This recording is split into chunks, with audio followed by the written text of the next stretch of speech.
Representative Ilhan Omar is facing her primary tomorrow against Don Samuels in Minnesota. And while AIPAC money actually hasn't been pouring into this race, surprisingly, it's been around. The Intercept actually got access to a private chat of donors and activists called Zionists for Don Samuels.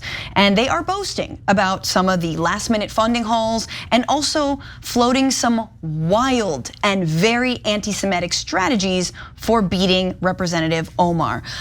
Samuels' 2024 campaign actually has been lagging against Omar in fundraising. Her $1.6 million haul in the quarter ending June 30th dwarfed Samuels' $535,000, but Wesley Bell's defeat of Cori Bush in August 6th primary spurred a late donation boost. Min posted a screenshot of in the WhatsApp chat showing almost $100,000 was raised for the campaign in the 24 hours after Bush's loss. Min used to work on the Don Samuels campaign, apparently no longer does.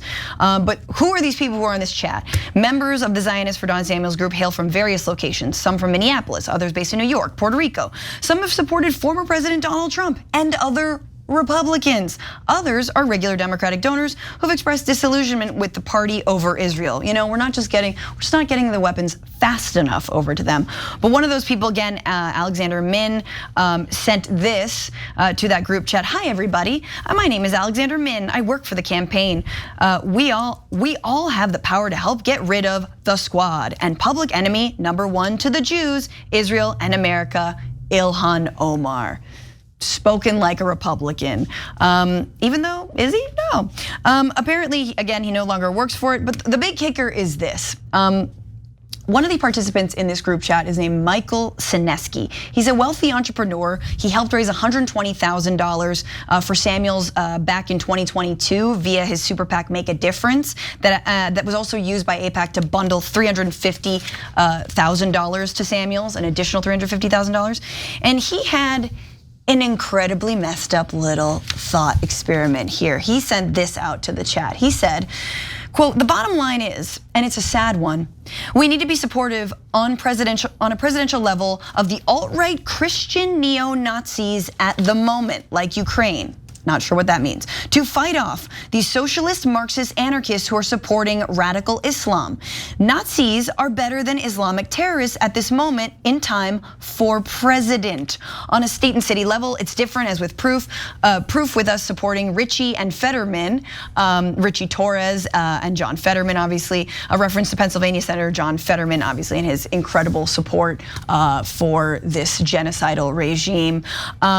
He was asked to respond to those insane comments by The Intercept, and he said this to them. He said, quote, "While I've mostly supported Democrats, the rise in anti-Semitism within the party has shaken my confidence. Given the stakes, I now feel that the current Republican Party, despite its flaws, offers stronger support for Israel and Jewish safety in America in regards to the presidential race." Oh my effing God, here we are. The guy who has dined with Nick Fuentes, who let us remember when he was elected, Richard Spencer was hailing Hitler in like a Westin hotel, and in Jewish cemeteries, neo-Nazis were toppling headstones in celebration. Also, Tree of Life Synagogue massacre shooter was inspired by Donald Trump. His only problem with Trump was he didn't go far enough. But okay, sure, the Republicans will keep American Jews safe. This is so disgusting. Hey, don't scroll away. Come back. Because before the video continues, we just want to urge you to lend your support to TYT. You power our honest reporting. You do it at tyt.com/team, and we love you for it. A lot of these donors are right-wingers, as Francesca explained, but some of them, like the guy she quoted at the end there, said, look, in a different part, he explained, I'm a one-issue voter. I only care about Israel. And then if you said to him, hey, it seems like you care about Israel more than you care about anything happening in America, and you're just giving this money to tell someone you should serve Israel as the legislator from Minnesota, he would say, I'm outraged, how dare you say that? But brother, I didn't say it, you said it. You said the only thing you care about is Israel. That's why you're giving tons of money to this person running against Ilhan Omar, and you want to eliminate her on behalf of Israel. I didn't say it, you said it. So now, if you think that was bad, I mean, look at that other quote that Francesca just read you. They don't mind working with Nazis now. Look at how much they've lost the thread. originally Israel was supposed to be a safe haven for Jews. Now, Israel has become a government detached from Judaism in any way, shape, or form. Yes. So now they say, I don't care if it keeps Jews safe. I don't care if Jews are safe at all. I'll work with Nazis as long as beloved Israel is served. Like this, the government of Israel has taken on some life of its own where people have lost their minds. They forgot it, and originally it was supposed to be a safe haven to protect Jewish people. Now they're like, who we're putting Jews in danger? Who cares? Like, come on, bring in the Nazis. Bring in the Nazis. Israel's more important than Jews. What the hell's Israel for then? It's so dumb. I mean, you can't lose the thread more than that. And you can't lose your morality more than that. So now they're going around trying to eliminate any US politician that dares to disagree with Israel. Not that is bad to Jewish Americans or Jews or anything. No. They don't care. Nazis, come on in. We don't care. And by the way, how about AIPAC? They eliminated Andy Levin. Andy Levin was a Jewish politician, legislator in the House from Michigan. He was a perfectly great politician. He was progressive adjacent. He never even barely criticized Israel. He just said, I want a two-state solution. They're like, who cares? Yeah, eliminate Levin. Israel's way more important than Jewish Americans. Of course. Israel above all. That's what happens when you lose your mind. So why is, by the way, AIPAC not in this race? Because AIPAC wants to send a message to Congress that they are invincible. That if you ever go 1 centimeter off of Netanyahu's approved script, that they will eliminate you and you'll be done. So everyone in Congress must serve Israel. That is AIPAC's message. And it's unquestionable. So now, why not be in this race? Because they just spent $25 million eliminating 2 Congress people. Mission accomplished. Scared the living crap out of everyone in Congress. Yeah. They don't want to go to an Ilhan Omar race and lose. So they're worried about losing to Ilhan Omar because it's such a safe district. I know she had trouble last time, but that was based on defund the police and not this issue. And so they couldn't find a weakness there, and they didn't want to show that they could lose. So. But hey, I think that was smart strategy.